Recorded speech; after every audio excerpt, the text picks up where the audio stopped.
ராமானுஜதயாபாத்திரம் ஞானவைராக்கியபூஷணம் ஸ்ரீமத்வேங்கடநாதாரியம் வந்தே வேதாந்ததேசிகம். லக்ஷ்மீநாதசமாரம்பாம் நாதயாமுனமध्यமாம் அஸ்மதாச்சாரியபரியந்தாம் வந்தே குருபரம்பராம். யோ நித்யமच्युतपदाम्बुजयुग्मरुक्मव्यामोहतस्तदितराणि तृणाय मेने अस्मद्गुरोर्भगवतोऽस्य दैकसिन्धो रामानुजस्य चरणौ शरणं प्रपद्ये.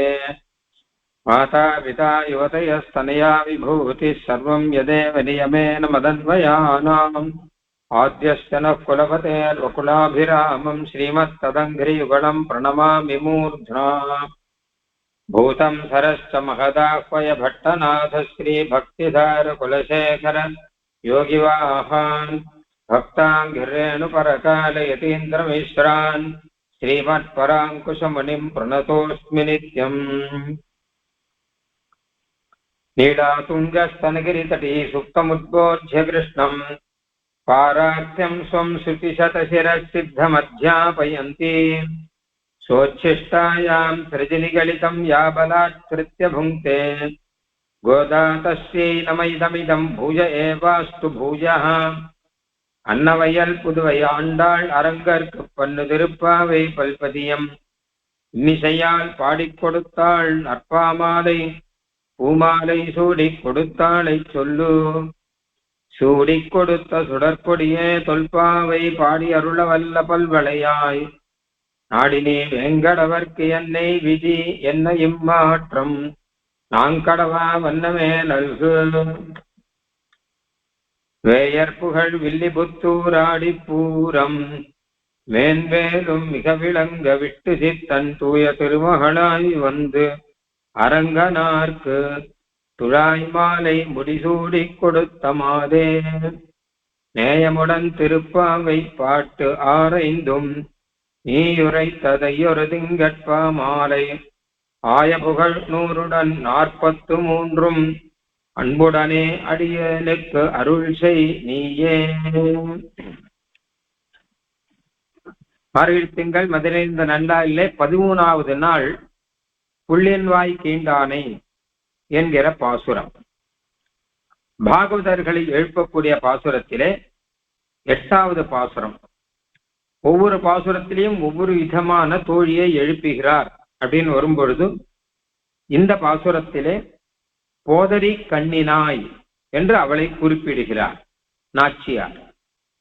அழகான கண் உடையவளாம், மான் போன்ற கண்ணழகு உடையவள் அப்படின்னு அர்த்தம்.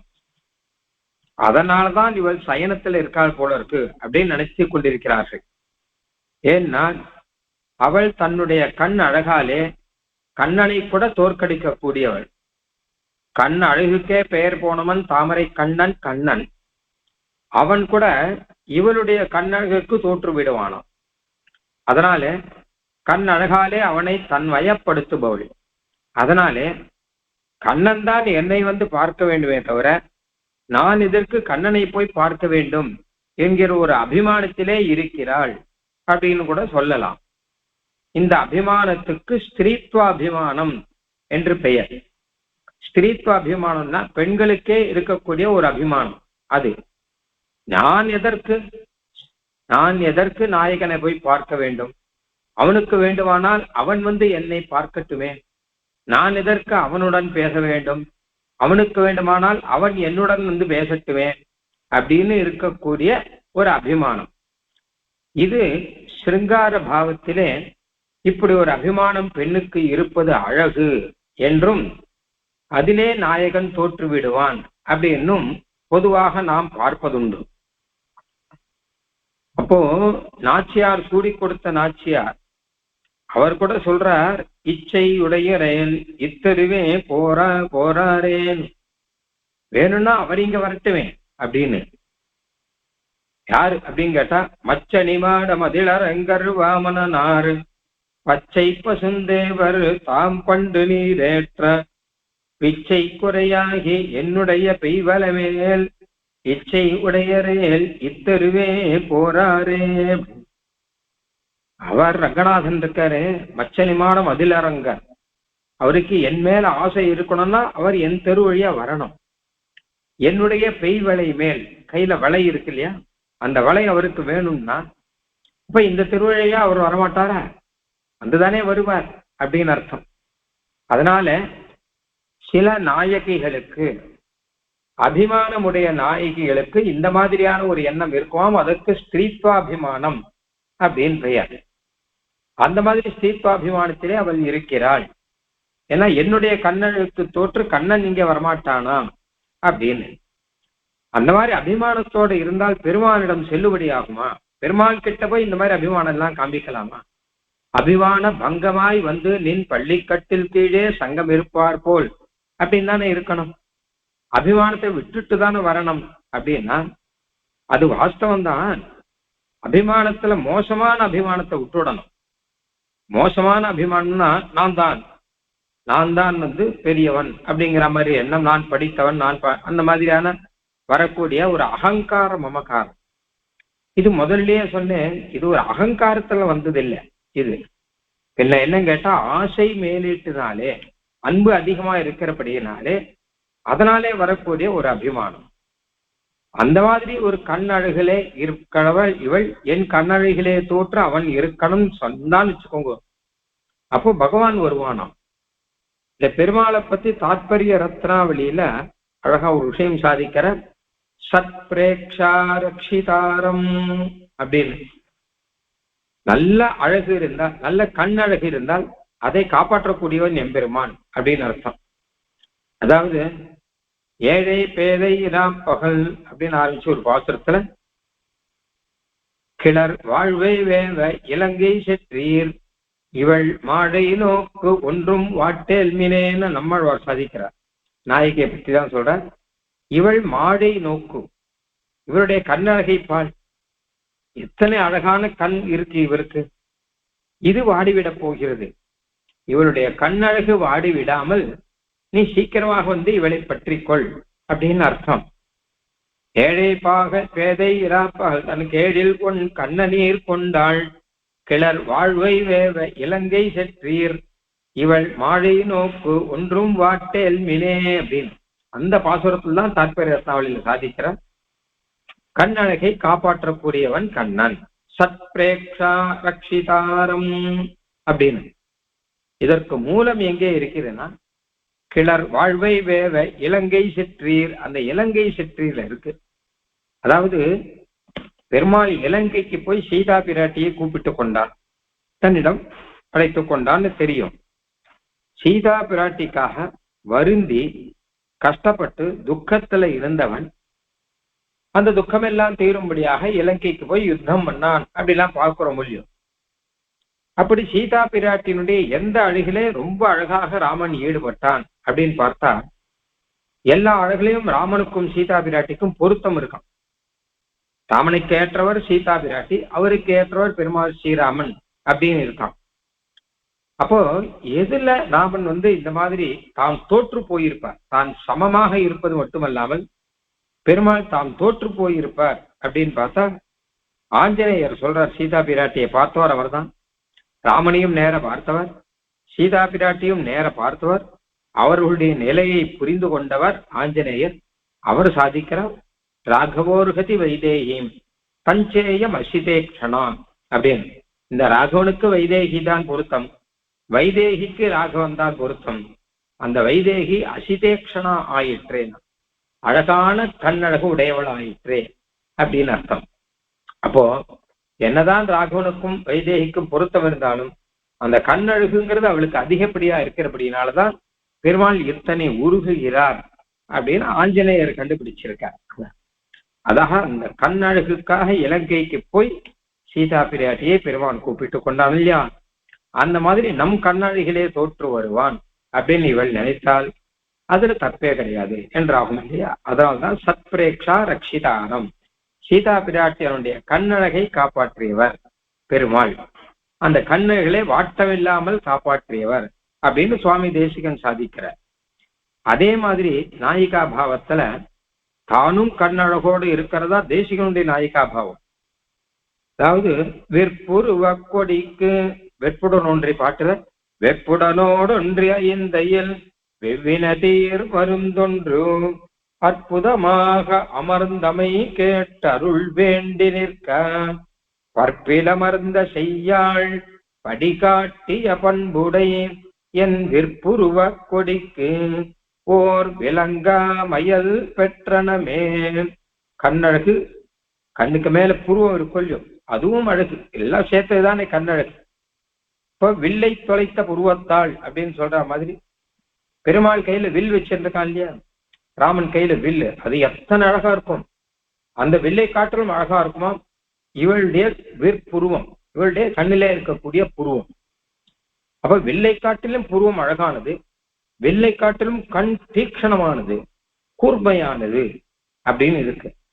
அதனால விற்புருவ கொடிக்கு, அதனால இதுக்கு தோற்று போய் பெருமாள் வருவான் அப்படிங்கிற அர்த்தத்துல தான் அங்கேயும் சாதிக்க. அது அழகா சொல்றா, பிரம்மாஸ்திரம் கையிலே வச்சுருக்கார் அப்படின்னு. பெருமாள் ஒரு அஸ்திரம் கையில் வச்சுருக்கார் இருக்கட்டும், நாயகி ஒரு அஸ்திரம் வச்சுருக்கார். அவருடைய வில்லும் அந்த கண் பார்வையும் சேர்த்ததுதான் பிரம்மாஸ்திரம் மாதிரியா அது கையில வச்சுருக்கார். அதனால கட்டாயம் ராகவன் வருவார் அப்படின்னு அர்த்தம். சீதா பிராட்டியனுடைய கண் அழகு இருக்கொல்லையோ, அதையும் மானமருவின் நோக்கி வைதேகி விண்ணப்பொண்ணு பெரியாழ்வார் சாதிக்கிறார். அழகான மானமரு மென்னோக்கி, மான் போன்ற அழகான பார்வையுடையவள் அர்த்தம். ஆஞ்சநேயர் தான் அந்த பாசுரத்தையும் சாதிக்கிறதாக வரும். அதனால அப்படிப்பட்ட பார்வை அழகை உடையவள் அப்படின்னு அர்த்தம். இந்த நாயகி சரின்னு அவள்கிட்டயே போய் கேட்கலாம், உங்களுடைய கண் அழகுக்கு காரணம் என்ன அப்படிலாம் கேட்பாள் இல்லையா. உங்களுடைய கண் அழகின் ரகசியம் என்ன, இப்படியே வைத்துக் கொண்டிருக்கிறீர்களே, கண்ணுக்கு என்ன, நீங்கள் என்ன உபயோகிக்கிறீர்கள், கண்ணழகின் ரகசியம் என்ன அப்படின்னு போய் அவள் கிட்ட போய் கேட்டோம்னு வச்சுக்கோங்களேன். ஒரே ஒரு ரகசியம்தான், பெரிய ரகசியம்லாம் ஒண்ணும் கிடையாது. இவள் கண்ணாலே கண்ணனையே பார்த்து கொண்டிருக்கிறாளா, அதனால கண் அழகா இருக்கு. எப்படியானால் பெரிய பிராட்டிக்கு கண் அழகா இருக்கிறதுக்கு கூட காரணம் என்னன்னு கேட்டா, கண்ணனையே பார்த்து கொண்டிருக்கிறபடால் தான் அவர் கண்ணும் அழகா இருக்கு அப்படின்னு சொல்லுவார். திருப்பாவையில முதல் பாசுரத்துல ஒரு விஷயம் வரும். ஏறார்ந்த கண்ணி யசோதை இளம் சிங்கம் கார்மேனி செங்கன் கதிர்மதியம் போல் முகத்தான். அழகான கண்ணுடையலாம் யசோதை பிராட்டி, அவளுடைய இளம் சிங்கம் கண்ணன் அப்படின்னு வரும். யசோதை பிராட்டிக்கு கண் அழகா வந்ததுக்கு காரணம் என்ன அப்படின்னா, யசோதை பிராட்டி அழகா மை எல்லாம் இட்டு கொண்டிருக்கிறாளா, கண்ணுக்காக ஏதாவது அழகு சாதனங்கள் உபயோகிக்கிறாளான்னு அதெல்லாம் எதுவும் கிடையாது. கண்ணாலே கண்ணனை பார்ப்பது தவிர வேறு தெரியாது அவளுக்கு. கண்ணனையே யசோதை பிராட்டியை பார்த்து கொண்டிருக்கு அப்படின்னால கண்ணனை பார்த்து பார்த்து அந்த கண்ணானது அழகாக விட்டது அப்படின்னு சொல்றான். அந்த மாதிரி ரீதியில தான் இந்த புள்ளின் வாய் பாசுரத்தின் நாயகி கல்யும் அவளுக்கும் கண்ணனையே பார்த்து கொண்டிருக்கிறாள். இமைக்காமல் கண்ணை பார்த்து கொண்டிருப்பாளாம். எல்லாருக்கும் பார்த்தா தெரியும், வேணா கண்ணனை அப்படி உற்று உற்று பார்க்கிறாளே. கண்ணனை நேர பார்க்கறதுக்கும் ஒரு தைரியம் வேணும், அது வகையில கிடையாது. கண்ணனை நேர பார்க்க மாட்டான், தலையை குனிந்து கொண்டு விடுவார்கள். ஏதோ சில காரணத்தினால, ஒன்னும் பெண்மைக்கே உரிய சுபாவத்தினால தலையை குனிந்து கொண்டு விடுவார்கள், இல்ல பக்கத்துல யாராவது பார்த்து விட போறாளோ அப்படிங்கிற பயத்தினால தலையை குனிந்து கொண்டு விடுவார்கள். ஆனால் கொஞ்சம் கூட கவலை இல்லாமல் மனசுல கண்ணன் எண்ணம் தவிர வேற இல்லாதபடினால கண்ணனையே பார்த்து கொண்டு அவள் இருப்பாள் போல இருக்கு. எல்லாரும் பார்த்துட்டு இருந்தா கூட கண்ணனையே பார்த்து கொண்டிருப்பாள் அப்படின்னு. ஏன்னா அன்னையன் நோக்குமன் ரஞ்சுகின்றேன்னு திருவங்கியாழ்வார் பகவான் நாயகி சொல்ற. நான் ஏன் நேர பார்க்க மாட்டேங்கிறேன்னா, பக்கத்துல யாராவது பார்த்துட்டா, அம்மா பார்த்துட்டா என்ன பண்றதுன்னு பயப்படுறேன். அந்த மாதிரி இவளுக்கு அந்த பயம் எல்லாம் கிடையாது. கண்ணனை நேர பார்த்து கொண்டிருப்போள், அதனாலே இவள் கண் அழகாக இருக்கான் அப்படின்னு அழகா பெரியாழ்வார் சொல்ற. வருகையில் வாடிய பிள்ளை கண்ணன் மஞ்சளும் மேனியும் வடிவும் கண்டாள், அருகே நின்றாள் என் பெண் நோக்கி கண்டாள், அது கண்டு இவ்வூர் ஒன்று புணர்க்கின்றதே. சாயங்காலம் மாடு மேய்ச்சிட்டு கண்ணன் திரும்பி வரும்போது அந்த கண்ணனுக்காக காத்து கொண்டு பார்க்கிறார்கள். ஆயிரக்குல பெண்கள் எல்லாரும் காத்து கொண்டிருக்கிறார்கள். அப்பதான் இவள் என்ன பண்றாளாம் அப்படின்னா, மஞ்சளும் மேனியும் வடிவும் கண்டாள், அருகே நின்றாள் என் பெண் நோக்கி கண்டாள் அப்படின்னு. சில பேர் ஆத்துலயே இருந்துட்டு இருப்பா, ஆத்துக்குள்ள இருந்து ஜன்னல் வழியாக கண்ணனை பார்ப்பார்கள். சில பேர் ஆத்து வாசல்ல இருந்து பார்ப்பார்கள், சில பேர் மாடியிலிருந்து பார்ப்பார்கள், நாம் கண்ணனை பார்க்க வேண்டும், கண்ணன் நம்மை பார்க்க கூடாது அப்படின்னு நினைக்கிறவா சில பேர். நான் பார்ப்பது யாருக்கும் தெரியக்கூடாதுன்னு நினைக்கக்கூடிய பெண்கள் இல்ல, சின்ன பெண்கள் தானே, பெண்களுடைய சுபாவத்திலே அப்படி நினைப்பார்கள். ஆனா இவள் என்ன பண்ணுவான்னு கேட்டா, அருகே நின்றாள், கிருஷ்ணன் கிட்ட போயிடுவாள். ஆத்துக்குள்ளேன்னு பாக்குறது, மாடியில இருந்து பார்க்கறதெல்லாம் கிடையாது. அருகே நின்றாள், என் பெண் நோக்கி கண்டாள், நல்லா உற்று நோக்கி பார்க்கக்கூடியவள் கண்ணனை. அது கண்டு இவ்வூர் ஒன்று புணர்க்கின்றதே. ஐயோ, அதை பார்த்து இந்த ஊர் ஒண்ணு பேசுமே. அப்படி அப்படி பார்க்கிறத பார்த்தா ஊர் வேறுமே இருக்குமா? ஆனால் அவளாலே பார்க்காமல் இருக்க முடியாதாம். அலங்காரத்தால் வருமாயர் பிள்ளையின் அழகு கண்டு என் மகள் ஆசைப்பட்டு விளங்கி நில்லாது எதிர் நின்று கண்டீர், வெண்வலை கடன்று மெய் மெலிகின்றதே. கொஞ்சம் கூட பயப்படாமல் எதிரே போய் நிற்பாள், இடுப்பிலே 2 கையும் வைத்துக் கொண்டு கண்ணனை பார்த்து கொண்டிருப்பாள். அப்படி எல்லாம் பெரியாழ்வார் சொல்ற. அந்த ரீதியில கண்ணனை பார்ப்பதிலே வஞ்சனை இல்லாமல் கண்ணனை பார்த்து கொண்டு இருக்கக்கூடியவள். அதனாலே அந்த அழகு கண்ணன் கொடுத்த அழகுன்னு சொல்லணும், அது இவள் கண்ணுக்கு வந்து விட்டது. அப்படிப்பட்ட அழகான கண் அழகிலே இருக்கக்கூடியவள் கண்ணன் தான் இங்க வருவானோ அப்படின்னு, வரட்டுமே அப்படின்னு காத்து கொண்டிருக்கிறாள். ஆனால் இந்த தோழிகள் எல்லாரும் போய் கண்ணனையே பாடிக்கொண்டு போய் நேர அவள் வீட்டு வாசல்ல அவளை எழுப்புகிறார்கள். கண்ணன் வந்து இங்கே வந்து உன்னை கூட்டிக் கொள்வது இருக்கட்டும், நாங்கள் வந்து உன்னை கூட்டிக் கொள்வது இன்னும் விசேஷம். எங்களுக்கு நீ விசேஷம், உனக்கு நாங்கள் விசேஷம். கோஷ்டியாக போகலாம், தனியாக எதுக்கு கிருஷ்ணானுபவம்? அப்படி கிருஷ்ணானுபவத்தை எதற்காக ஆசைப்படணும்? வா, நாம எல்லாரும் கோஷ்டியாக போகலாம், போய் கண்ணனை அனுபவிக்கலாம் என்பதற்காக இவர்கள் எழுப்புகிறார்கள். இந்த பாசுரத்தில் இந்த கண் அழகுக்கு சுவாபதேசம் என்ன அப்படின்னு கேட்டா, உள்ளர்த்தம் என்னன்னு கேட்டா, கண்ணுதான் ஞானம். கண் இல்லாதவன் அப்படின்னா ஞானம் இல்லாதவன் அப்படின்னு அர்த்தம் பொதுவாக. அப்போ சில பேருடைய ஞானம் இருக்கும் இல்லையோ, அது அழகு. எப்படியானா கண்ணு எல்லாருக்கும் இருந்தா, எல்லாரும் தான் கண் இருக்கு, எல்லாருக்கும் பார்த்துட்டு இருப்பா. ஆனா சில பேருக்கு கண் அழகுன்னு ஒண்ணு இருக்கும் இல்லையோ, இயற்கையாகவே. அந்த மாதிரி ஞானம் நிறைய பேருக்கு பலவிதமா இருக்கும், பல பேருக்கு பலவிதமா இருக்கும். ஆனா சில பேருடைய ஞானம் அப்படிங்கிறது ரொம்ப அழகான ஞானமா இருக்கும். பகவத் அனுபவம், பகவானை பற்றிய ஞானம், நிறைய படிச்சிருக்கான், நல்லா தெரிஞ்சுட்டு இருக்காங்கிறத காட்டிலும் அழகாக புரிந்து கொண்டிருக்கிறார்கள், அழகாக சொல்லுகிறார்கள் அப்படின்லாம் இருக்கும் இல்லையோ, அதுதான் கண்ணழகு. அப்படி ஒரு அழகு இருந்ததுன்னா அந்த ஞானத்தை கண்ணனே காப்பாற்றி கொடுப்பானோ.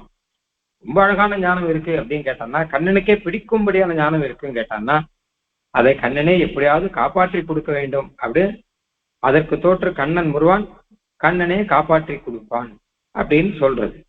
பெருமாள் எத்தனை பேருக்கு ஆழ்வார் ஆச்சாரியர்களுக்கெல்லாம் சேவை கொடுக்கிற, அதெல்லாம் அவருடைய ஞானத்திலே பெருமாள் ஈடுபட்டு இருந்தபடியினாலே அதற்காக தோற்று திருமழிசை ஆழ்வாருக்கு பெருமாள் எப்படியெல்லாம் சேவை கொடுத்தார். அது மாதிரி பகவத் ராமானுஜருக்கு, அது மாதிரி சுவாமி வேதாந்த தேசிகருக்கு இதெல்லாம் காட்டவே கண்டபாத கமலனால் லாடையுந்தி தேட்டர உதரவந்தம். திருப்பானாழ்வார் எடுத்துக்கலாமே. திருப்பானாழ்வார் அவருடைய ஞானத்தினுடைய ஒரு அழகு இருக்கும், அதனால அவரை தன்னிடம் கூட்டி வைத்து ரங்கநாதன் நீர் பாரும் அப்படிங்கிறார். என்னை பாடணும், நீர் இருக்கட்டும், முதல்ல என்னை சேவிக்கணும், உம்ம கண்ணால என்னை சேவிக்கணும், எல்லாரும் சேவிக்கிறது இருக்கட்டும்.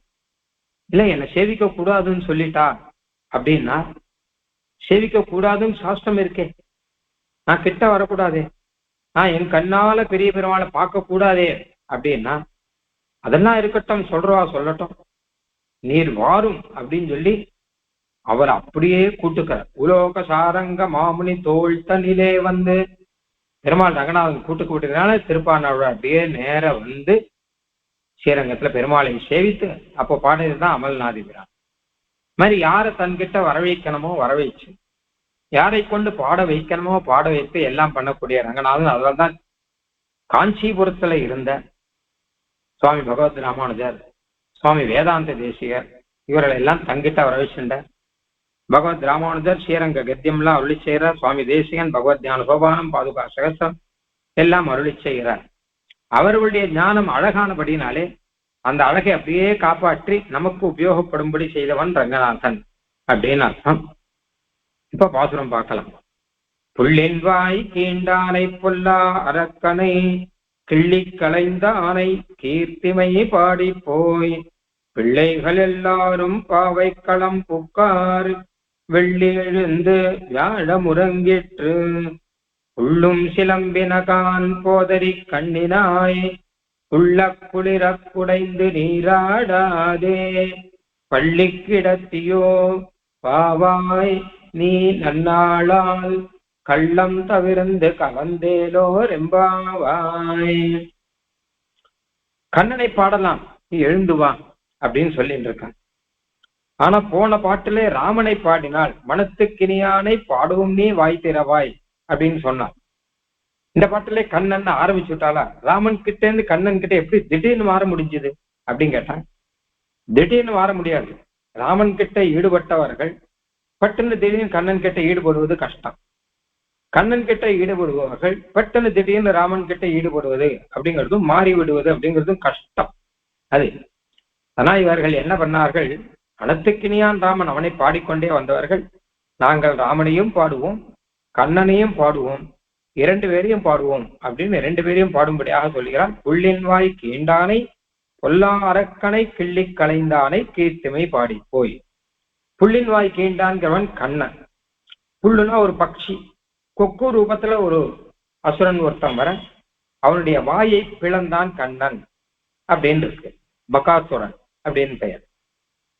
பொல்லா அரக்கனை கிள்ளி களைந்தான் அப்படிங்கிறது ராமன். ஏன்னா பொல்லாத அரக்கன் அப்படின்னா ராவணன் தான் பொல்லாத அரக்கன்.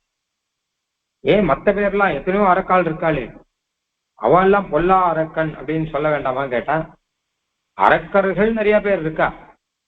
ஆனால் அரக்கர்கள்ல நல்ல அரக்கன் பொல்லா அரக்கன் அப்படின்னு ஒரு வித்தியாசத்தை காமிச்சுன்னு வந்தது ராமாவதாரத்துல.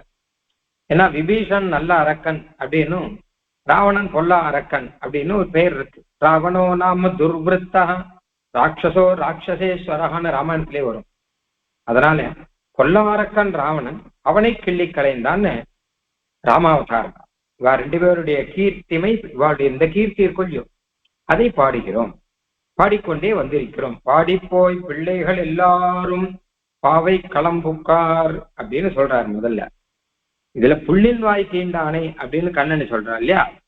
அப்போ ஒரு சின்ன சந்தேகம், ஏதோ பெரிய பெரிய அரக்கர்கள் அசுரர்கள் இவர்களை எல்லாம் கொன்னார் அப்படின்னா அது பெரிய கீர்த்தி. ஒரு கொக்குனுடைய வாயை பிளந்தான் அப்படிங்கிறது போய் ஒரு பெரிய கீர்த்தியா என்ன? கொக்கு தானே. கம்சன், ராவணன், ஹிரண்யகசிபு இந்த மாதிரி பெரிய பெரிய அசுரர்களை எல்லாம் கொன்னது தானே, அதான பெரிய கீர்த்தி. கீர்த்திமை பாடி போன பெரிய கீர்த்தி தானே பாடணும். பெருமாள் ராவண சம்ஹாரம் பண்ணார் இல்லையா? பண்ணிட்டு அயோத்திக்கு வந்த அப்புறம் அகஸ்தியர் ஒரு பெரிய புராணம் பாடுறார். பெரிய புராணம் பெருமாள் கிட்ட. அது ராவண புராணம். அது ராவணன் இப்படிப்பட்டவன், அவனுடைய பராக்கிரமங்கள் என்ன என்ன எல்லாத்தையும் பாடுற. எதுக்காக கேட்டா, அப்படிப்பட்ட ராவணனை சம்ஹாரம் பண்ணிட்டீரே இல்லையர் அப்படின்னு பாடுற. அந்த மாதிரி கீர்த்தி பாடணும்னா அந்த மாதிரி சம்ஹாரத்தை பாடணும். கொல்லாரக்கனை கிள்ளி களைந்தானைங்கிறது வாஸ்தவம். புள்ளின் வாய் கீழ்ந்தானை போய் இதுல போய் என்ன பெருமை இருக்கு? பறவையினுடைய வாயை பிளந்தான் அப்படின்னா அப்படி இல்ல. இந்த பறவைங்கிறது அசுர பறவை, இது சாதாரணம் கிடையாது. பள்ளத்தில் மேயும் பறவை உருக்கொண்டு கள்ள அசுரன் ஒரு பகாசுரன் ஒருத்தர், அவன்தான் இந்த பறவை உருவத்துல வந்திருக்கான். இன்னும் சொல்ல போனா அந்த பூத்தனை வந்தா இல்லையா, அந்த பூத்தனோட தம்பியோன்னு இவன் பக்கி பகானுஜாகன்னு வரும். அந்த மாதிரி அந்த எல்லாம் ஒரு அசுர சுபாவத்துல இருக்கும் பறவை வேஷம் போட்டுன்னு வந்திருக்கான். இது மனிதர்களை கொல்லக்கூடிய காட்டு பறவை மாதிரி. காட்டுல சில பறவைகள்லாம் மனுஷன் அப்படியே முழுங்கிடும், அந்த மாதிரி இருக்கக்கூடிய பறவை இது. அந்த ரூபத்துல பெரிய ஒரு பறவை ரூபத்துல மனிதர்களையே கொத்தி பிடுங்கி எடுத்துன்னு போறக்கூடிய ஒரு பறவை உருவத்துல வந்திருக்கான். அதனால அது கீர்த்தனை பாட வேண்டிய விஷயம் அப்படிங்கிறது ஒரு விஷயம். இன்னொரு விஷயம் வியாக்கியானத்துல சாதிக்கிறார். இது இவர்களுக்கு ராவணவதம் பண்ணினபடி அப்படின்னு. எல்லாம் குழந்தைகள் தானே, இப்போ எல்லாம் பெரியவா கிடையாது, பாடுறவாள்லாம் சின்ன குழந்தைகள். ஆனா பெருமாள் ராவண வதம் பண்ணா எப்படியோ அந்த மாதிரி இந்த பறவை வதம் பண்ணதையே பெருசா கொண்டாடும்படியான குழந்தைகள் இவர்கள் அப்படின்னு ஒரு அர்த்தம். எல்லாத்தையும் கொண்டாடுவார்கள், இந்த குழந்தைகள் இதையும் கொண்டாடும் அப்படிங்கிற அர்த்தம். உள்ளின் வாய்க்கின்றானை இது கண்ணனுக்கு. பொல்லா அரக்கனை கிள்ளி களைந்தானை இது ராவணத்துன்னு பார்த்தோம். பொல்லா அரக்கன் அப்படின்னா அரக்கர்கள்லயே ரொம்ப ரொம்ப பொல்லாதவன் அப்படின்னு சர்டிபிகேட், ராவணனுக்கு ஒரு சர்டிபிகேட். ஏன்னா எந்த அரக்கனும் பண்ண துணியாத ஒரு காரியத்தை பண்ணியிருக்கான். அவன் பெருமாளையும் தாயாரையும் பிரிச்சிருக்கான். எல்லா ராட்சாலும் பெருமாளோட சண்டை போடுவான், இதுதான் பண்ணுவான். ஹிரண்யாக்ஷன் ஆகட்டும், ஹிரண்ய கசிப்பு ஆகட்டும், ஏதோ பெரிய பெரிய அரக்கர்கள் கதைகள்லாம் நம்ம கேட்டிருக்கோம். பெருமாளோட சண்டை போடுவார்கள், அவ்வளவுதானே பண்ணுவார். தைரியம் இருந்தா நேரம் வந்து சண்டை போட வேண்டியது தானே. சீதா பிராட்டியே சொல்ற, தொம் நீச்ச சசவத் ஸ்மிருதாக அப்படின்னு. உனக்கு தைரியம் இருந்தா நேரம் போய் பெருமாள் கிட்ட போய் சண்டை போட வேண்டியதானே. நீ எதுக்கு இந்த மாதிரி ஒரு காரியத்தை பண்ணிட்டு இருக்க? பெருமாளை வெளியில அனுப்பிச்சுட்டு ஏமாத்தி என்ன அபகாரம் பண்ணிட்டு வந்திருக்கே. இது கோழ பண்ற காரியம், இது ஒரு ரவுடி பயல் செய்யற காரியம். ஆனாலும் கூட அம்மா தாய் தகப்பனை பிரித்தவன் வியாக்கியானத்தில் இருக்கு. நம்மளுடைய அம்மா அப்பா லோக மாதா லோக பிதா இவர்களை பிரித்தவர், பெருமாளையும் தாயாரையும் பிரித்தவன் ராவணன் அப்படினால பொல்லா அரக்கனை. அதனால என்ன விஷயம் தெரிகிறதுன்னு கேட்டா, பெருமாளையும் தாயாரையும் பிரிக்கிறவர்கள்லாம் ராவணனை போல பொல்லாதவர்கள். யாரா இருந்தாலும் ராவணனை போல பொல்லாதவர்கள். ஒரு உதாரணம் சொல்லணும்னா, ராமாயணத்திலே சொல்றது வந்து சுவாமி தேசியம்னு சொல்வார், வேதத்தையும் பெருமாளையும் பிரிக்கிறவர்கள் சில பேர். வேதங்கிறவர் வேத மாத்தா, நமக்கெல்லாம் மாத்தா. அம்மா எப்படி ஹிதம் சொல்றாளோ அப்படி ஹிதம் சொல்லக்கூடியவர் வேதம். பெருமான்கிறவர் வேத நாயகன், வேதத்தினுடைய நாத்தன். ஸ்ருதி வது அப்படிதான் தேசிகன் சொல்றார். வேதங்கிறவர் அவர் அம்மா, பெருமான்கிறவர் அப்பா. இவா ரெண்டு பேரையும் பிரிக்கிறவர் யார் அப்படின்னு கேட்டானா இதர சம்பிரதாயத்தார். அதாவது என்ன கேட்டா, வேதத்தின் நாயகன் பெருமான்கிறத ஒத்துக்காமல், வேதத்துல பெருமாள்ல தான் சொல்லி இருக்குங்கிற ஒத்துக்காமல் இருக்கிறவா எல்லாமே வேதத்தை வியாக்கியானம் பண்ணுவா. வேதத்தை வியாக்கியானம் பண்ற அத்வைத்திகள் வேதத்தின் நாயகன் சர்வேஸ்வரன் எம்பெருமான் சிவன் நாராயணன் அப்படிங்கிறத ஒத்துக்க மாட்டான். அப்ப பெருமாளையும் சேவிப்பாவா, நாராயணன் நாராயணன் நாராயணான்னு சொல்லுவா. கோயிலுக்கு போவார்கள், பெருமாள் சேவிப்பார்கள். ஆனா வேதத்துல என்ன சொல்லிருக்கன்னா தத்துவமசின்னு ஏதோ ஒன்று சொல்லுவா. பகவத் தத்துவத்தை விட்டுட்டு வேற ஒரு தத்துவம் சொல்லுவா இல்லையா. அப்போதான் நாயகனையும் இந்த வேத மாதாவையும் பிரிப்பவர்கள், ராவணன் பண்ற காரியத்தை பண்ணுபவர்கள், இவர்கள் எல்லாம் லோகத்துக்கெல்லாம் இவர்கள் துவேஷிகள் மாதிரி இருக்கக்கூடியவர்கள் அப்படின்னு இது ஒரு அர்த்தம். அந்த மாதிரி பெருமாளையும் தாயாரையும் எந்த விதத்துல பிரிச்சாலுமே அது நியாயம் இல்லை. ஏன்னு கேட்டா, சர்வேஸ்வரத்துவங்கிறது ரெண்டு பேருக்கும் இருக்கு. ரெண்டு பேரும் நமக்கு சேஷிகள், ரெண்டு பேரும் அந்தரியாமையா இருக்கான், ரெண்டு பேரும் சிருஷ்டி பண்ணுகிறார்கள் அப்படின்னு இருக்கொள்.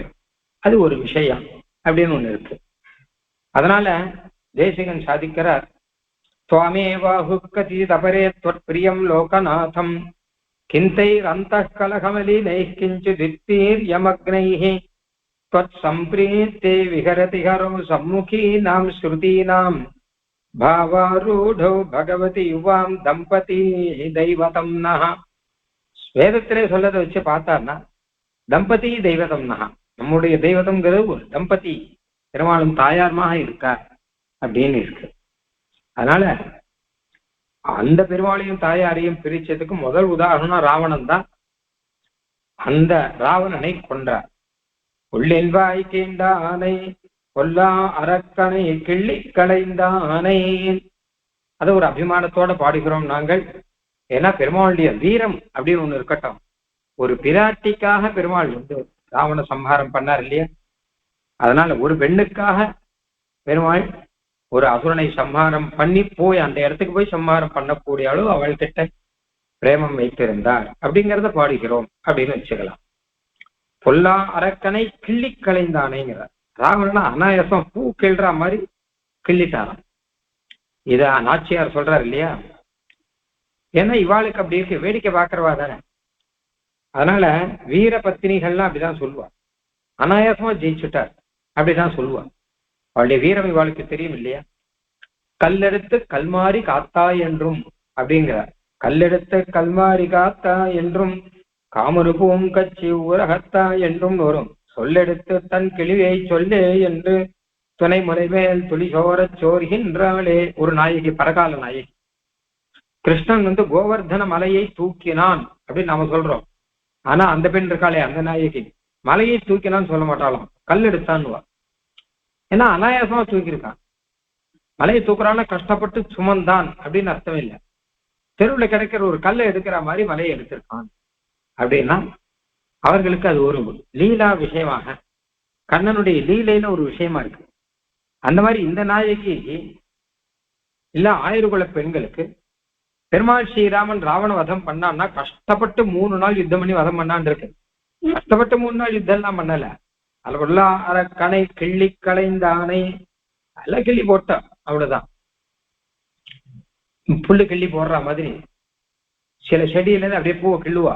அந்த மாதிரி புஷ்பானி தண்டகவனே ஸ்வபனே தும்மிச்சோன்னு ஒரு ஸ்லோகம் பாதுகாசத்தை சாதிக்கிற பெருமாள் தண்டகாரண்யத்துல சில புஷ்பங்கள்லாம் பறிச்சுட்டே இருந்தாராம். புஷ்பங்கள்லாம் சில அசுரர்களுடைய தலையை அப்படியே எடுக்கிறார், பூ பறிக்கிற மாதிரி புஷ்பங்களை பறிச்சுட்டு இருந்தார். அப்படியே பறிச்சுட்டே வந்தவர் லங்கையில பார்த்தா 10 பூ சேர்ந்து 10 தலை சேர்ந்து ஒரு பூங்கொத்து ஒண்ணு இருந்தது.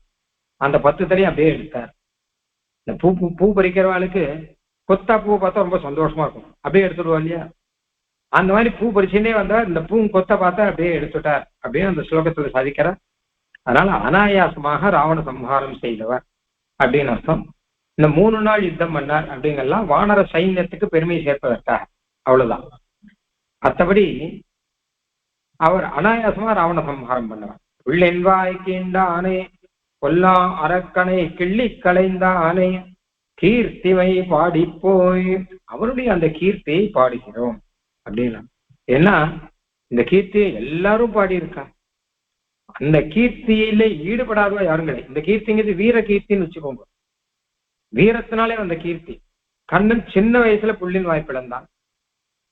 ராமன் பெருமாள் அப்புறம் நன்றாக ஒரு யுவாவா இருக்கச்ச, இளைஞனா இருக்கச்ச கொல்லா அரக்கனை கிள்ளி களைந்தான் அப்படின்னா அந்த கீர்த்தி யாருக்கு பிடிச்சிருக்குன்னு கேட்டா ஈவன் ராவணனுக்கு கூட பிடிச்சிருக்கு. ஏன்னா சத்ரோ பிரக்யாத வீரியஸ்ய, ராவணனுக்கு பெருமாள் ஸ்ரீராமனை பிடிக்காதுன்னு நமக்கு தெரியும். எந்த குணமுமே அவனுக்கு சரிப்படல. பெருமாளுடைய குணங்கள் எதுவுமே குணமாவே அவன் நினைக்கல, குணத்தை எல்லாம் தோஷமா நினைக்கிறான். அத்வைதிகள் மாதிரி வச்சுக்கோங்களேன். ஒரு குணம் சொன்னா அவனுக்கு பிடிக்காது. அந்த மாதிரி பெருமாள் கிட்ட எத்தனையோ நல்ல விஷயம் இருக்கு இல்லையா? பெருமாள் காட்டுக்கு வந்தார் அப்படின்னா பித்ருவாக்கிய பரிபாலனத்துக்காக காட்டுக்கு வந்தார்லாம் சொன்னா ராவணன் அதை ஒத்துக்கல. கையால் ஆகாதவர் காட்டுக்கு வந்தார். பெருமாள் மர உரி தரிச்சன் இருக்கார் அப்படின்னு கேட்டா வானப்பிரஸ்த வேஷத்துல இருக்கிற அப்படின்னால மர உரி தரிச்சன் இருக்கார் அப்படின்னா அவன் அதை ஒத்துக்கல, ஏதோ சொல்லிட்டு இருக்கான். ஆனா கடைசியில ஒரு விஷயம் ஒத்துண்டுட்டான். என்ன கேட்டா பெருமாளுடைய வீரியம் அப்படின்னா இவன் வீரன் பா அப்படின்னு. சத்ரோகம் பிரக்யாத வீரியஸ்ய ரஞ்சனீயஸ்ய விக்ரமைஹி, இவன் வீரத்துக்கு நான் மதிப்பு கொடுக்கணும்னா என் வீரத்தை அவன்கிட்ட காமிக்கணும். என் வீரத்தை அவன்கிட்ட காமிக்கணும்னா நான் யுத்தம் பண்ணணும். ஆக நான் பண்ற யுத்தம்ங்கிறது கொள்ளியோ அது வெறும் யுத்தம் இல்லை, இவனுடைய வீரத்துக்கு நான் செய்யும் பூஜை அப்படிங்கிறான். ராவணன் சொல்றான் இந்த விஷயத்த. பெருமாளுடைய வீரத்துக்கு நான் கௌரவம் கொடுக்க வேண்டாமா? அதுக்கு ஒரு கௌரவம் கொடுத்து நான் செய்வதுதான் நான் என் வீரத்தை காண்பிப்பது அப்படின்னு சொல்றானா. அப்படி ராவணனுக்கே பிடிச்ச விஷயம் பெருமாளுடைய வீரம். பொதுவாகவே பெருமாளை பற்றி நம்ம முன்னாடி பார்த்தோம், மனத்துக்கினியான் அப்படின்னு. ராவணன் பெருமாளுடைய வீரத்திலே ஈடுபட்டான். சூர்பனகா பெருமாளுடைய அழகிலே ஈடுபட்டாள். விபீஷணன் பெருமாளுடைய சீலத்திலே ஈடுபட்டார். இப்படிலாம் பார்க்கிறோம் இல்லையா? பெருமாள் எப்படி சரணாகத ரட்சணம் பண்றார் அதுல ஈடுபட்டவர் விபீஷன். இப்படி ராட்சச குடும்பம் மொத்தமும் ஈடுபட்டிருக்கு பெருமாள் கிட்ட. அதனால அந்த கீர்த்தியை பாடலாமே. கீர்த்திவை பாடி போய் பிள்ளை பாடி போய்னா பாடிண்டே போயின்னு அர்த்தம். பிள்ளைகளாம் நாங்க போயிட்டு அப்புறம் போய் பாடல, நேர போய் கண்ணன் சந்நிதிக்கு போய் அதுக்கப்புறம் பாடலாம் அப்படிங்கிறது கிடையாது.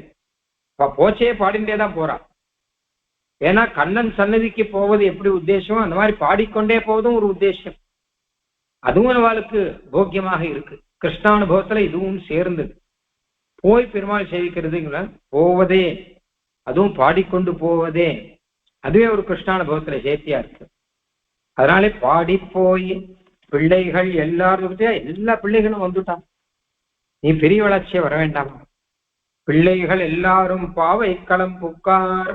பாவைக்களம் அப்படின்னு இவர்கள் கூடுகிற இடம், பாவைகள்லாம் கூடுகிற இடம் பாவைக்களம். அதுல வந்தாச்சு, நீ எழுந்துக்க வேண்டாமான்னு எழுப்புற. இப்படி எல்லாம் சொன்னா எழுந்துக்க மாட்டான். எல்லாம் நாழி எழுத்துன்னு முதல்ல அவகிட்ட சொல்லணும். இவ ராத்திரி தூக்கமா அதெல்லாம் ஒண்ணும் கிடையாது, மணி போறதே தெரியாம இவாட்டுக்கு இருந்துட்டு இருக்கா, கிருஷ்ணனே நினைச்சுட்டு இருக்கா. அதனால பிம்மால வேலை ஆயிடுத்து, உதயம் ஆயிடுத்துங்கிறத சொல்லணும். அதுக்காக அடையாளங்கள் சொல்ற வழக்கம். நம்ம 6ஆம் பாட்டுல இருந்து சில அடையாளங்கள்லாம் சொல்றோம். புல்லும் சிலம்பினகான்ல இருந்து ஆரம்பிச்சு அந்த மாதிரி இந்த பாட்டுலயும் அடையாளம் சொல்றாங்க. புல்லும் சிலம்பினகான் போதரி கண்ணினாய்.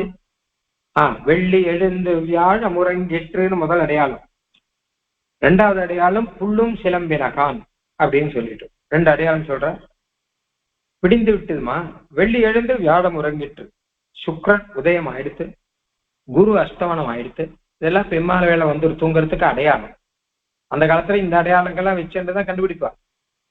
சுக்ரோதயம் ஆயிடுத்து, சுக்ரன் எப்பவுமே பளிச்சுன்னு நன்னா கண்ணுக்கு தெரியும். அப்படியே வாசல்ல வந்து பார்ப்பான். கிராமத்துல நானே பார்த்திருக்கேன். கிராமத்துல இப்படி எல்லாம் பார்ப்பான். சுக்ரோதயம் ஆயிடுத்தே வா போலான்னு கிளம்புவான். எங்க பயிர் வச்சிருக்கிறவங்களாம் கிளம்புவாங்க. அந்த மாதிரி சுக்ரோதயத்தை வச்சு நாழியெல்லாம் கண்டுபிடிப்பான். அதனால சொல்றார், வெள்ளி எழுந்தது வியாழம் உறங்கிற்று, குரு அஷ்டமனம் ஆயிடும். வெள்ளி எழுந்து வியாழம் உறங்கிற்று. அடுத்த அடையாளம் புல்லும் சிலம்பினகான். பட்சிகளும் சப்தம் போட ஆரம்பிச்சிருக்கு அப்படின்னு 6ஆம் பாட்டிலே வந்த விஷயம்தான். 6ஆம் பாட்டுல புல்லும் சிலம்பினகான் அப்படின்னா தான் இருந்த இடத்திலிருந்து பட்சிகள்லாம் சப்திக்க ஆரம்பிச்சிருக்கும். இப்ப பட்சிகளும் கிளம்பிடுச்சு. பிள்ளைகள் எல்லாரும் பாவை கிளம்புக்கான், அது கிளம்பி ஆகாசத்துக்கு வந்துடுச்சு. அங்கிருந்து சப்திக்கிறது அப்படின்னு இப்ப திருப்பி சொல்ற. இந்த புல்லும் அப்படிங்கிறது ரொம்ப முக்கியங்கிறார். பட்சிகள் கூட எழுந்துருத்து, நீ எழுந்துக்கலையேன்னு அர்த்தம். பட்சிகள் நமக்கு முன்னாடி எழுந்துருங்கிறது தெரியும் தான். ஆனால் அப்படி 5 அறிவு படைத்த பட்சிகளே எழுந்திருக்கும் போது 6 அறிவு படைத்த மனுஷர் எழுந்துக்க வேண்டாமா அப்படின்னு ஒரு அர்த்தம். புல்லும் சிலம்பினகான். பட்சிகள்லாம் சத்திக்க ஆரம்பிச்சா அடுத்தது கண்ணன் எழுந்துருவான். அதுக்கு முன்னாடி நாம எழுந்துக்கணும், சுப்பிரபாதம் எல்லாம் பாடணும் முடியும். அதனாலே பட்சிகள் சப்தித்து விட்டன. உடனே கண்ணன் எழுந்து கொள்ளும் காலம் வந்துவிட்டது, அதற்கு முன்னாடி நீ வர வேண்டாமா அப்படின்னு எழுப்புகிறார். புல்லும் சிலம்பினகான் போதரி கண்ணினாய். அழகான கண்ணழு உடையவள் அப்படிங்கிறத முதல்ல பார்த்தோம். போதரி கண்ணினாய்ங்கிறதுக்கு பல அர்த்தம் சொல்ல முடியல, அழகான வார்த்தை இது. அதாவது போதுன்னா புஷ்பம்னு ஒரு அர்த்தம், அரி அப்படின்னா மான் அப்படின்னு ஒரு அர்த்தம், பூ போல மான் போல கண்ணழகு உடையவள் அர்த்தம். கண்ணு பூ போல இருக்குன்னு சொல்லுவா. பூ போல இருக்கணும், நல்ல அழகா மலர்ந்து இருக்கு, குளிர்ச்சியாக இருக்கிறது, பார்ப்பதற்கு அழகாக இருக்கு அப்படின்னு அர்த்தம். மான் போல கண் அப்படின்னா மானுக்கு கண்ணழகு, அண்ணா மருண்ட கண்கள், அகலமான கண்கள், இதெல்லாம் மானுக்கு இருக்கும். அதனால பூ கண்ணுக்கு உபமானமா என்ன சொல்லுவாள்னா பூ அழகு, பூ மான் ரெண்டையும் சொல்லுவான். அந்த ரெண்டையும் சேர்த்து சுருக்கமா போதரி கண்ணினாய் அப்படின்னு சொல்றான். இன்னொரு அர்த்தம் என்ன கேட்டான்னா, போதும்னா புஷ்பம், அரின்னு வண்டுக்கு பேர் உண்டு. பூவிலே இருக்கிற வண்டு இருக்குள், அது போல கண்ணை உடையவள் அப்படின்னு அர்த்தம். அவ கண்ணுல பார்த்தா கண்ணுக்கு நடுவுல அந்த கருப்பு விழி இருக்கு இல்லையா, அது பூவுக்குள்ளே வண்டு இருக்கான். கண்ணு பூ மாதிரி இருக்கு, அந்த கருப்பு விழி வண்டு மாதிரி இருக்கு. உள்ள பூவுக்குள்ள வண்டு வெறும் இருக்கா, அப்படியே சுத்தின்ண்டே இருக்கும். அந்த மாதிரி இவளுடைய கண்ணுக்குள்ளே கண் விழியானது இருக்குல்லையோ, அது அலைந்து கொண்டே இருக்கு, அது ஒரு அழகாக இருக்கு அப்படிங்கிற ரீதியில போதரி கண்ணினாய் அப்படின்னு. இல்ல இன்னொரு அர்த்தம், போதுன்னா புஷ்பம் இருக்கு, அரினா சத்ருன்னு ஒரு அர்த்தம், எதிரின்னு ஒரு அர்த்தம். அதாவது புஷ்பத்தையும் தோற்கடிக்கக்கூடிய அளவு அழகான கண்ணுடையவள் அப்படின்னு அர்த்தம். முன்னாடி நாம பார்த்தோம் இல்லையோ, கண் அழகிலே கண்ணனை தோற்கடிப்பாள். அது மாதிரி பூ போன்ற கண்ணெல்லாம் சொல்லக்கூடாது, ஏன்னா பூவை காட்டிலும் அழகான கண் இருக்கு அப்படின்னு அர்த்தம். இன்னொரு அர்த்தம், போதுன்னா போகின்றன்னு அர்த்தம். அரினா மான், மான் பயத்துல இப்படி போயின்னு இருக்குன்னு வச்சுக்கோங்க. அப்ப வெறுமை இருக்கிற மான் இல்லாமல் கொஞ்சம் மருண்டு இப்படி அந்த இடத்த விட்டு போயின்னு இருக்கிற மானுடைய கண்ணு எப்படி சஞ்சலமா இருக்கோ, கண்ணுக்கு சஞ்சலமா இருந்தா ஒரு அழகுன்னு சொல்றான். ஒரு இடத்துல நிக்க விட அப்படியே சஞ்சலமா இருந்தா அழகு. அந்த மாதிரி சஞ்சலமான கண்ணுடையவள் அப்படின்னு அர்த்தம். இந்த மாதிரி பல அர்த்தங்கள் வரக்கூடியது. மொத்தமா ஒரு அர்த்தம் என்னன்னு கேட்டா, அனைத்துலகமுடைய அரவிந்தலோச்சனன் அப்படின்னு.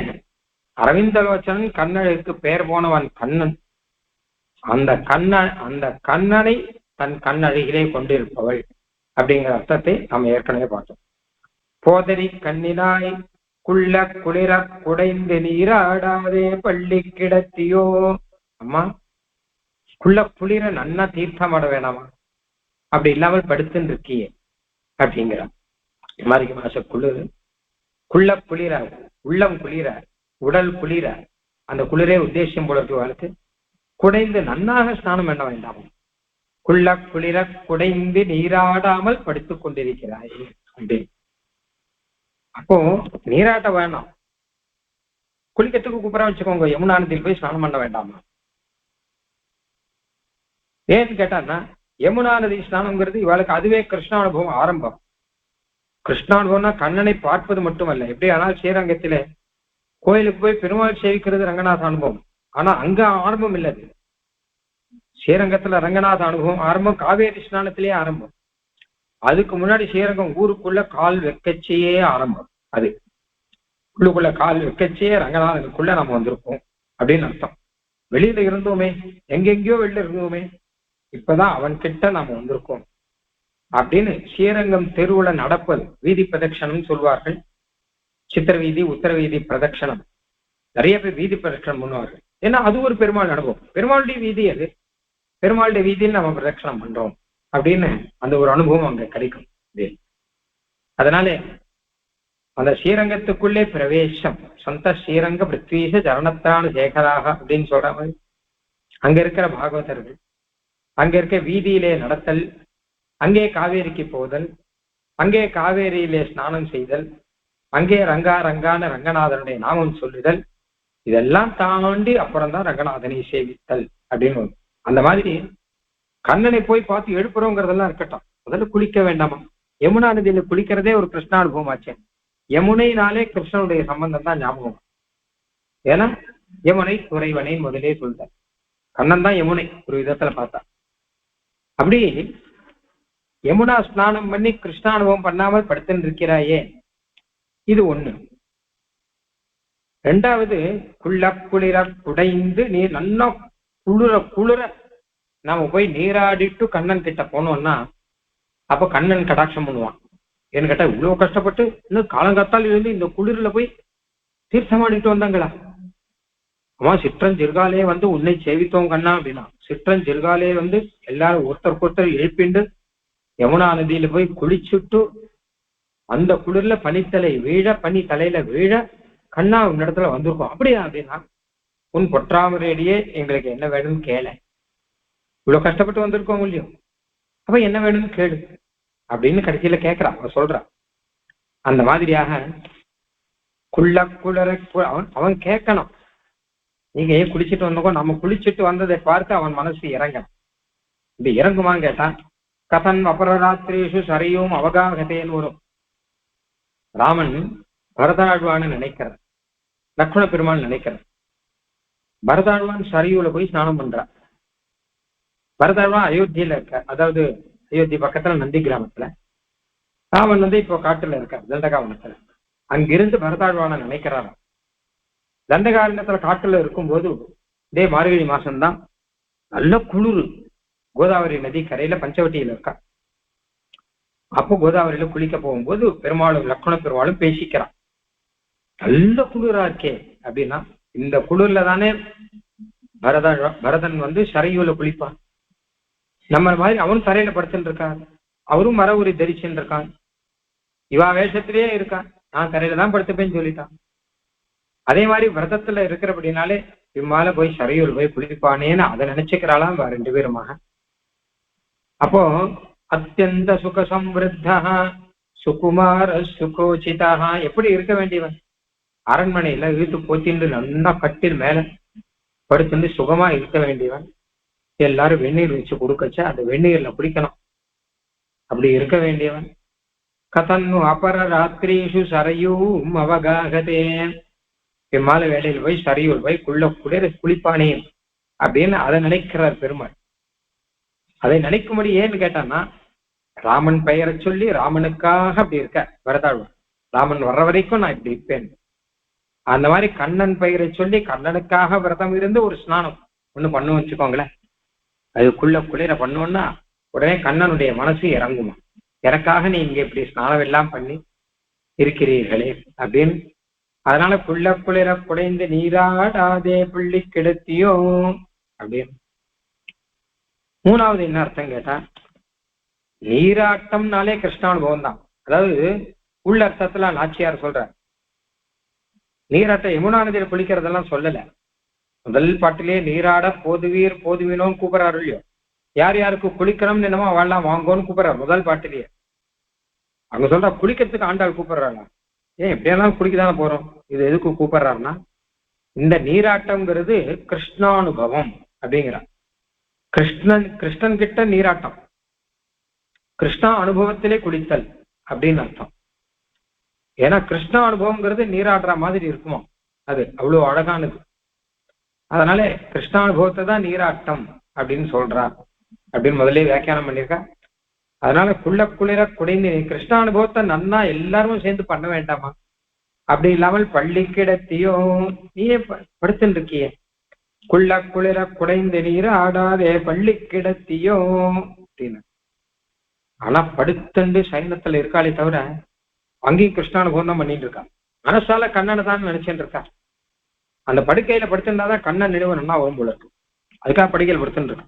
அதாவது அந்த படுக்கையில படுத்து கொண்டு இருக்கும் போதுதான் நினைவுகள்லாம் நல்ல நல்ல நினைவுகள் வரும் இல்லையோ. அதனால படுக்கை விட்டு வெளியில வந்தான்னா அதெல்லாம் கொஞ்சம் அப்புறம் வேற யாரையோ பாக்குறது அதெல்லாம் இருக்கும். ஹாயா படுக்கையில படுத்து அப்படியே நினைச்சு பார்த்தா கண்ணன் ரூபம் இருக்கும். அதனாலதான் அவளுக்கு அந்த படுக்கையே பிடிச்சிருக்கு. அந்த படுக்கை இவள் தன்னுடைய படுக்கைன்னு கூட நினைக்கல, அது கண்ணனுடைய படுக்கைன்னு நினைச்சுட்டு இருக்கா. அப்படி நினைச்சுன்னு படுக்கையில படுத்துட்டு இருக்கான்னு வச்சுக்கோங்களேன். அப்ப அவ ஏன் எழுந்து வருவா அப்படின்னு கேட்டான்னா, பள்ளி கிடத்தியோ அப்படின்னு சொல்லிச்சு. அடுத்து சொல்றார் கள்ளம் தவிர்ந்து கலந்து அப்படின்னு.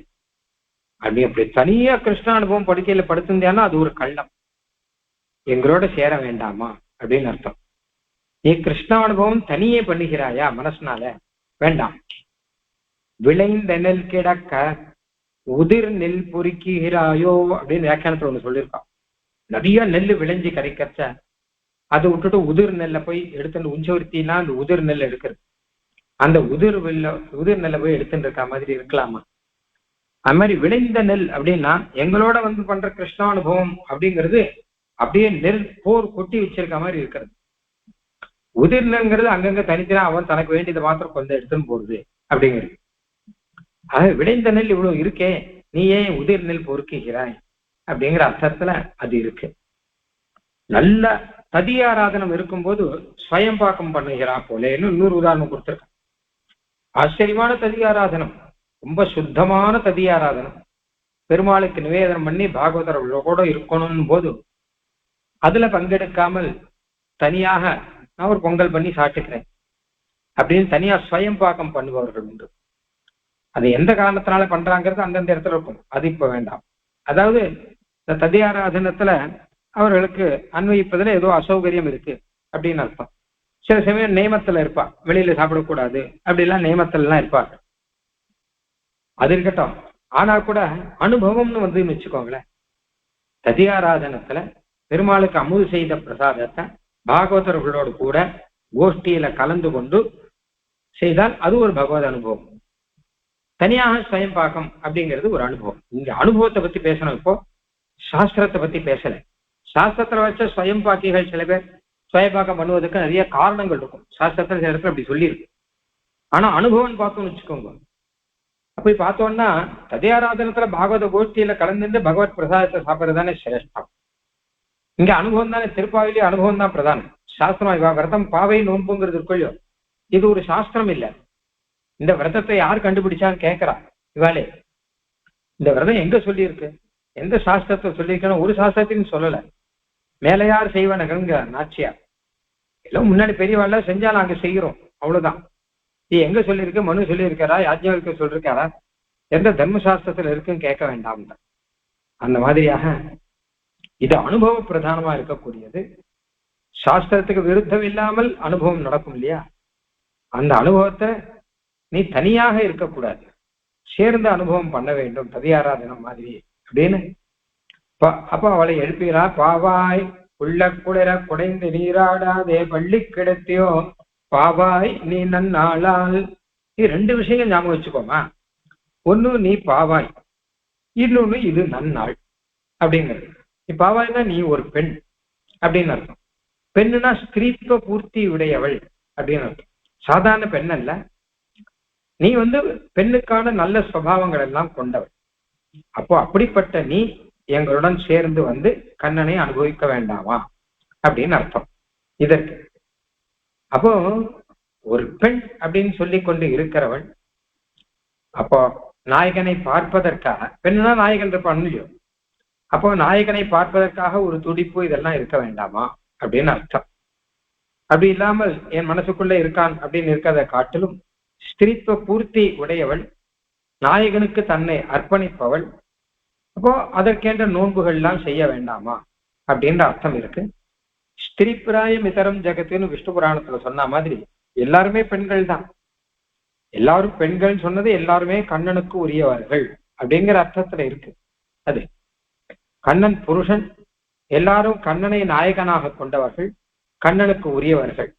அந்த பாவத்தை மனசை விட்டு தவிர்க்க கூடாது, அதை விட்டு விளக்க கூடாது. அப்படிங்கிறதால தான் பாவாய் சுவாமி தேசியன் அழகா விஷயம் சொல்ற, எத்தனை படிச்சு ஞானம் இருந்தாலும் சரி சேஷத்துவ ஞானம் இருக்கணும்னா, நான் சேஷன் பகவானுக்கு அப்படின்னு சேஷத்துவ ஞானம் இருந்துருத்தனா சேஷம் சம்பரிபூரியத்தைங்கிறார், மிச்சதெல்லாம் பூர்த்தி ஆயிடும்.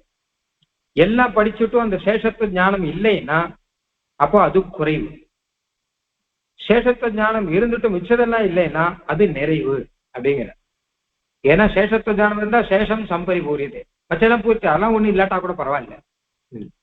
அந்த மாதிரி அந்த பாவாய்ங்கிற ஞானம் புருஷனா இருக்கட்டும் ஸ்திரியா இருக்கட்டும், நாம் கண்ணனுக்கு உரியவர்கள், கண்ணனோடு வாழ வேண்டியவர்கள், கண்ணனை அனுபவித்து இருக்க வேண்டியவர்கள் அப்படின்னு எண்ணம் இருந்ததுன்னா அவன் மனுஷன். அது இல்லாட்டா மனுஷன் இல்லை அப்படின்ற அர்த்தத்துல இருக்கு பாவாயின்னு ஒண்ணு. ரெண்டாவது நன்னாளால், பாவாய்னா நல்ல பெண்ணேன்னு அர்த்தம் இங்க, அது இந்த அர்த்தத்துல வந்திருக்கு. அடுத்து நன்னாளால், நீ ஒரு நல்ல பெண், இந்த நாளும் நல்ல நாள். ஏன்னா இப்படிப்பட்ட ஒரு நாள் கிடைக்கும், இல்ல நாளைக்கு பார்த்துக்கலாம் சொல்லக்கூடிய விஷயமா இது. சில பேர் எல்லாம் நாளைக்கு பார்த்துக்கலாம், இல்ல அடுத்த மாசம் பார்த்துக்கலாம் அப்படின்லாம் சொல்லுவா இல்லையோ. அப்படி சொல்ற விஷயம் இல்லை. ஏன்னு கேட்டான்னா, நாம் பெருமாளோடு சேரக்கூடிய நாள் எந்த நாளோ அந்த நாள் தான் நன்னாள், செந்நாள். அது ஆழ்வார் அழகா சொல்றார், சென்ற நாள் செல்லாத செங்கன்மால் செங்கன்மால் என்ற நாள் எந்நாளும் நாளாகும் அப்படின்னு. இதுதான் வாழ்க்கையிலேயே நல்ல நாள். ஒருத்தருடைய வாழ்க்கையிலேயே ரொம்ப நல்ல நாள் எது அப்படின்னு கேட்டா, அவனுக்கும் பெருமாளுக்கும் சம்பந்தம் ஏற்பட்ட நாள், அது சமாஸ்ரயணமான நாள், அது பரநியாசமான நாள், அது முதல்ல கைங்கரியம் ஆரம்பிச்ச நாள், அது காலக்ஷேபம் முடிஞ்ச நாள், இப்படி எல்லாம் கணக்கெல்லாம் வச்சுப்பான். அதனால இப்போ கண்ணனையும் நம்மையும் சேர்த்து வைக்கக்கூடிய நாள் இது. எழுப்புறான் அந்த பெண்ணை, நீ இந்த நாளை யோசிச்சு பாத்தியா? மார்கழி மாசம் 13ஆம் தேதி இருக்கட்டும், நம்மையும் கண்ணனையும் சேர்த்து வைக்கக்கூடிய மாசமாச்சே இந்த மார்கழி மாசம்ங்கிறது. பச்சை மாசம் மாதிரியா? மார்கழி மாசம் தானே திருப்பாவை இருக்கு, மார்கழி மாசம் தானே தரு மாச ஆராதனை இருக்கு, மார்கழி மாசம் தானே அத்தியனோத்சவங்கள்லாம் இருக்கு. நம்மையும் பெருமாளையும் சேர்க்கக்கூடிய மாசம் மார்கழி மாசம்தான். அந்த மார்கழி மாசத்திலே நம்மையும் பெருமாளையும் சேர்க்கக்கூடிய நாள் இந்த நாள். இதுதான் வாழ்க்கையிலேயே நன்னாள் அப்படின்னு இருக்கு. ஆனால் நல்ல பெண் நீ, இந்த நாளும் நல்ல நாள், இந்த ரெண்டையும் நம்ம தவிர்க்க கூடாது. பாவாய் நீ நன்னாளால் கள்ளம் அதனாலே கள்ளம் தவிர்ந்து கலந்து, உன்னுடைய கள்ளத்தை தவிர்த்து விடு. தனியா கிருஷ்ணானுபவம் பண்ணுகிறோம் அப்படிங்கிறதா கள்ளத்தனம். எங்களோடு கலந்து நாம் எல்லாருமாக கிருஷ்ணானுபவம் பண்ணுகிறோங்கிறது நல்லத்தனம். பொதுவாக கள்ளத்தனம்னா திருட்டுத்தனம்னு அர்த்தம். திருட்டுத்தனம்னா என்னன்னு சுவாமி தேசியன்னு சொல்ற, சோரேன ஆத்மா அபகாரினா கிந்தேன நகிருதம் பாபம் சோரேன ஆத்மா அபகாரினான். அதாவது என்ன கேட்டான்னா, பெருமாளுக்கு சொந்தமான இந்த ஆத்மாவை தனக்கு சொந்தமா நினைச்சா அதுதான் திருட்டுத்தனம். இந்த ஆத்மா, இந்த மனசு, இதெல்லாம் பெருமாளுக்கு உரியது, அவனுக்கு தான் அர்ப்பணிக்கணும். அதை விட்டுட்டு தான் அப்படின்னு இருந்தான்னு வச்சுக்கோங்க, நான் அர்ப்பணிக்க மாட்டேன் அப்படின்னு இருந்தான்னு வச்சுக்கோங்க, அப்ப அது திருட்டுதான். இதான் ஆத்மாபகாரன் பேர் வச்சிருக்காரு இதுக்கு. எதையோ திருடான் இல்லையா, சில பேர் செயின் திருடன்னு, சில பேர் செயின் மட்டும்தான் திருடுவான், அப்படிலாம் இருக்கும். அது மாதிரி இவ ஆத்மாபகாரிகள், ஆத்மாவே திருடின்னு போயிடுவான்னு இருக்கும். மற்ற வஸ்து எல்லாம் காட்டலாம், ஆத்மா கண்ணனுக்கு சொந்தமான ஆத்மாவே கண்ணன் கெட்டு பிரிச்சிருவான். இது வேற, இது நான் கண்ணனுக்கு சொந்தம் இல்லைன்னு சொன்னா அவ ஆத்மாபகாரிகள் பெயர். இந்த ஆத்மாபகாரத்துக்கு பரிகாரம் தான் சரணாகதி, கண்ணன் கிட்டே அதை ஒப்படைச்சுக்கிறோம் அப்படிங்கிறது இதுக்கு பிராயஷ்சித்தம். அது இது உன்னுடைய சொத்து, நான் எடுத்துட்டேன், இதை உங்ககிட்டயே ஒப்படைச்சுருவேன் அப்படிங்கிறது.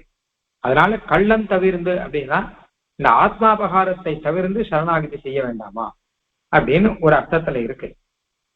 ஆனா இப்போ இந்த பெண் இருக்கா இல்லையா, கோதரி கன்னினாய், அவ கிருஷ்ணானுபவத்துல தான் இருக்கா, ஏற்கனவே ஆத்மாபகாரம் பண்ணல, நான் கிருஷ்ணனை சேர்ந்தவள் அல்லை அப்படின்னு சொல்லல. அவன் இவ பண்ற கள்ளம் என்ன அப்படின்னு கேட்டான்னா பாகவதர்களோட கலக்காம இருக்கிறது அப்படிங்கிறது. அது ஒரு அபகாரங்கிற, அதுவும் ஒரு சோரன் மாதிரி. ஏன்னா கிருஷ்ணனை விட்டு தனக்குத்தானே சொந்தமாக நினைத்துக் கொள்வது ஒரு தப்புங்கிற மாதிரி, பாகவதர்களை விட்டு தனக்குத்தானே தனியாக இருப்பதுங்கிறது அதுவும் ஒரு தப்பு. ஏன்னா நம்ம எப்படி பகவானுக்கு தாசர்களோ அதே மாதிரி பாகவதர்களுக்கும் தாசர்கள் அப்படின்னு திருவெட்டெழுத்தும் கற்று குற்றதும் உன் அடியார்க்கு அடிமை அப்படின்னு திருவங்காழ்வார் சொல்ற மாதிரி, பகவத் தாசத்துவம் அப்படிங்கிறது பூர்ணமாகும்னா பாகவதர்களோட கலந்தாதான் அது பூர்ணமாகும், இல்லாட்டா பூர்ணமாக. தனியா நான் பகவானுக்கு தாசன், வேற எந்த பாகவதனுக்கும் நான் தாசன் இல்லை அப்படின்னு சொன்னா வச்சுக்கோ, நான் உனக்கு நீ சொல்லி நான் எதுக்கு கேட்கணும், நான் பெருமாள் கிட்ட பேசிக்கிறேன், எனக்கு தெரியும் பெருமாள் கிட்ட எப்படி கைங்கரியம் வரணும்னு சொல்லிட்டு அப்படிலாம் சொன்னான்னா இது ஒரு ஆத்மாபகாரம். ஏன்னா இந்த ஆத்மாங்கிறது பகவானுக்கு எப்படி உரியதோ அப்போ பாகவதர்களுக்கும் உரியது. ஏன்னு கேட்டா பகவான் தான் அப்படி சொல்லிருக்கான். பகவான் நம்ம பிடிச்சு பாகவதர்களுக்கு ஆளாக்கி இருக்காங்க, நீங்க எல்லாம் போய் பாகவதர்களுக்கு தாசர்களா இருங்கள் அப்படின்னு. அடியார்க்கு என்னை ஆட்படுத்த விமலன் அப்படிங்கிறார் இல்லையா தொண்ட திருப்பானழ்வார். அமலன் ஆதி விரான் அடியார்க்கு என்னை ஆட்படுத்த விமலன், பாகவதர்களுக்கு என்னை ஆளாக்கி இருக்கான். நம்ம கிட்ட சொல்லியிருக்கான், நீங்களாம் பாகவத தாசாலா இருக்கும், ஆமா பக்த பக்தேஷு பாகவத தாசர்கள் தான் எனக்கு பிரியம், எனக்கு ரொம்ப பிடிக்கும்லாம் சொல்லிருக்கான். அதனால நம்மை சுத்தமாக்கினவன், அதனால அவன் சுத்தமானவன். விமலன் தான் சுத்தமானவன் அர்த்தம். ஏன்னா தோஷத்தோட இருந்தா நம்ம கூட சுத்தமாக்குறான். பெருமாளை மட்டும்தான் செய்வேன் அப்படின்னு பெருமாளை சேர்ந்தவர்களை மதிக்க மாட்டேன் இருந்தா அது ஒரு தோஷம், அது ஒரு ஆத்மாபகாரம்.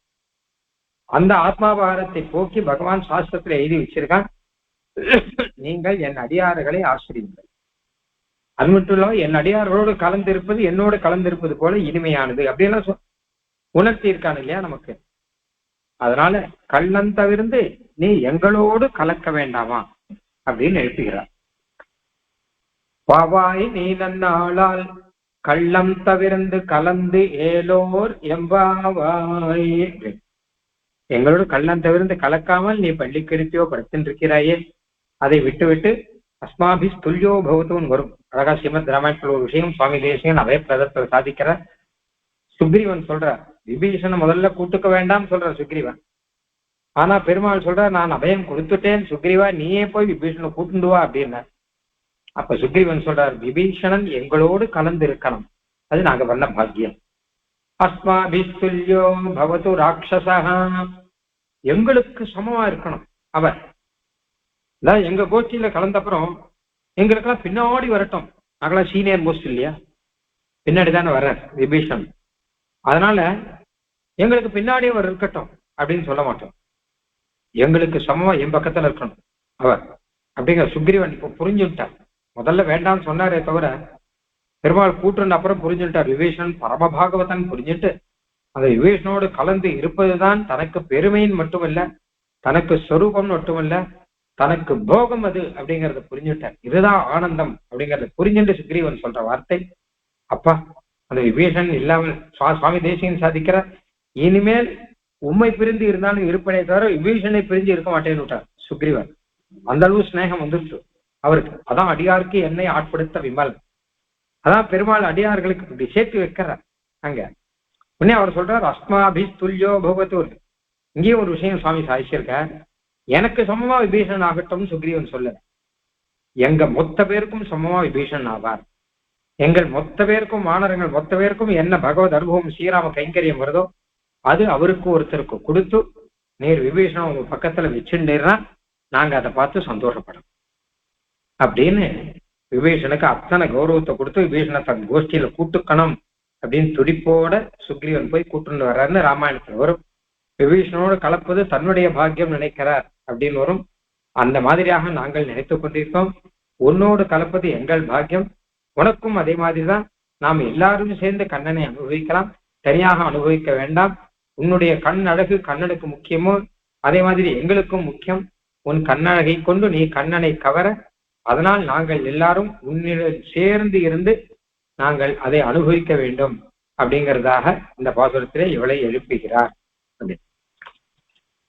முதலே சுவாபதேசத்துல பார்த்தோம், இந்த கண் அழகு அப்படிங்கிறது ஞான அழகு அப்படின்னு, நீராட்டங்கிறது பகவத் அனுபவம் முதலானதெல்லாம் நாம் பார்த்து விட்டோம். கள்ளம் தவிர்ந்து அப்படிங்கிறதும் அந்த மாதிரி. அதாவது ஒரு விஷயம் தனியாக வாசிச்சு தெரிஞ்சுக்கிறத காட்டிலும் எல்லாரோட சேர்ந்து காலக்ஷேபம் பண்ணணும் அப்படின்னு சொல்றாரு. ஏன்னா பாவைக்காலம் சொல்றோம் இல்லையா, பாவைக்காலம்னா காலக்ஷேபம் பண்ற இடம். ஆனா தனியா ஆத்துல உட்காந்து புஸ்தகங்கள்லாம் பார்த்துட்டு நான் இதை கத்தினேன் அதை கத்தினேன் சொல்றதை காட்டும் ஆச்சாரியருடைய சிஷ்ய கோஷ்டியில கலந்து காலக்ஷேபம் பண்ணி அர்த்தங்களை எல்லாம் தெரிஞ்சாதான் அந்த ஞானத்துக்கு அழகுங்கிறது வரும் அப்படிங்கிறது உள்ளர்த்தமாக சொல்லப்படுகிறது. ஆழ்வார் எம்பெருமானார் தேசிகன் திருவடிகளே சரணம். ஸ்தமகவனீலா தாரு கல்லாரவஸ்தா ஸ்தனபர நமிதாங்கி சாந்திர வாத்சல்ய சிந்து அலக வினிகிதாபிஸ்ரக்பிரா கிருஷ்ணநாதா விலசரு ஹிருதி கோதா விஷ்ணு சித்தாத்மதானஹ ஆண்டாள் திருவடிகளே சரணம்.